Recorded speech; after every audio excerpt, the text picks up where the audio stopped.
everyone, it's Steve from Financial Python back with another technical analysis video.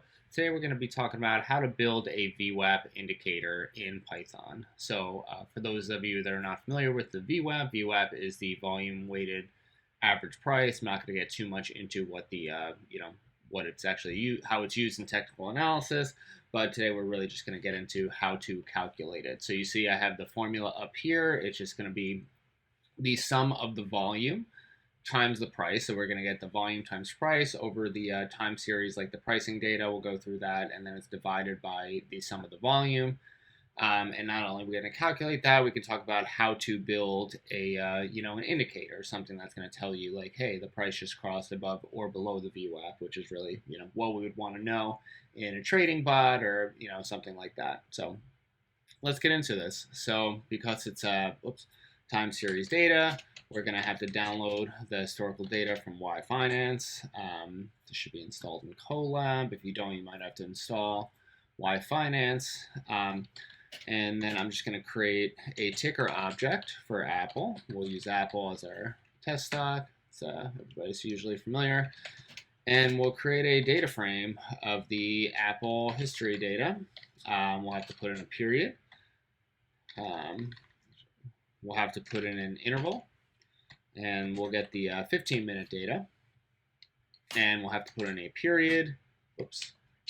Period. And, sorry. Got a comma. We'll have to put in a period. And we'll get 60 days worth of data.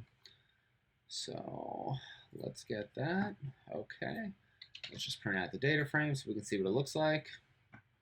Okay, so you see we have our data with the dividends and stock splits. Interesting. But we have our close price and our volume. And again, going back to our formula, we'll use close price in place of price. It's going to be the volume times the close price, the sum of that, the cumulative sum. That's what this little symbol stands for, cumulative sum, and divided by the cumulative sum of the volume. So how are we going to find cumulative sum? Well, luckily, Pandas has a method for that. So you can see we're on the Pandas data frame documentation. They have a method called cumsum, which returns a cumulative sum over a data frame. So, or series axis, but we're working with the data frame. So, I love Pandas. They do a lot of the work for us. So it's going to be very simple for us to add a new value in our data frame. So we'll create a new column called VWAP where we're going to store this.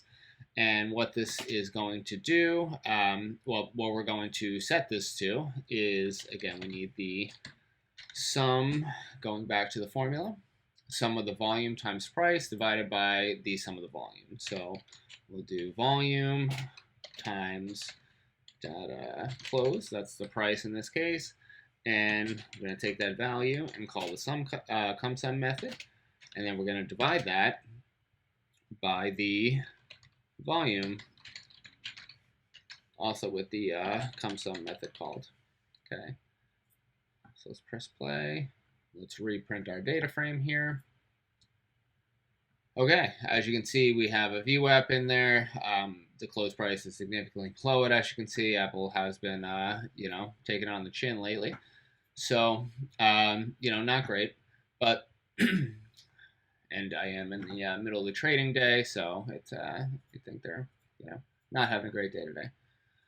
So next thing, so now we calculated it. Super easy, right? We got our volume and our close, which came back with our time series data. We calculated the VWAP using this Pandas cumsum method, which was helpful for us in this formula that we took a look at here. So again, the next thing we would want to do is see if a crossover took place recently. I mean, really, obviously, like in this case, like we have data going back to July 5th, I don't need a trading bot to tell me that, one happened on July 5th. The ideal situation really is that I just want to know if it just happened, because even if it happened, a while ago, it's, I could alert myself that the close is less than, just know that it's under, but, really I want to be alerting if it's a crossover just happened. So how are we going to do that? So what we're going to have to do is basically take the last row, which to do that, we're just going to do last row equals data iloc location -1. That's going to give us the last row in the data frame. and we want to compare that to the second to last row, the row right above the last row. So, and that's just going to be apposition minus 2. So let's print those so we can see. So if we print last row, you know what, I'll print out a few things so we can take a look. Really, I mean, we're just going to compare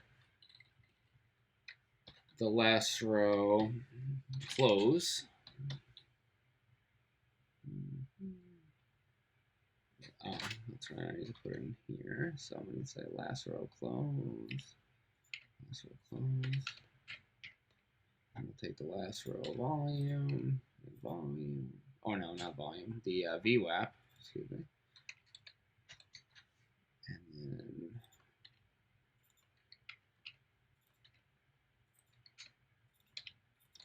didn't do that great, but we get the idea. So you can see, you know, we have the last row and the second to last row. Apple, you know, at the moment is not a great example because, again, it's significantly lower. But the idea, again, we really just want to compare the last two rows. We take the second to last row and the last row, and what do we want to determine? So when we're taking those, we want to check if the second last row close is above the second last row VWAP and the second last, and the last row close is below the last row VWAP, right? So this is basically saying if in our second to last row the close price was above the VWAP and now it's below, we know that is a cross below. So we'll just print that out. Else, if the second last row close is below the second last row VWAP and the last row close is above the last row VWAP, we know that is a cross above, because again, in the second to last row it was below, now in the last row it's above, right? I'm writing these N symbols, whoops, and I meant to write, there we go. I have different languages on my mind, and obviously, if neither of those happen, we would just want to print no cross, which we already know we're going to get no cross because of what we calculated here. But, you know, the reason I wanted to show this is because, you know, this is how simple it is to build yourself an indicator. If you want to do different things in here, again, if you want to put together some sort of trading bot that uses this as an indicator, or if you want to set some sort of email alert that if, you know, if a cross below happens or a cross above happens, you can, you know, send that as an alert, which we, you know, we're building at Financial Python, but might be something you want to build for yourself. So I just wanted to show you how to do it. So hopefully you guys learned something. Appreciate you sticking with me, and thank you. See you next time. Bye.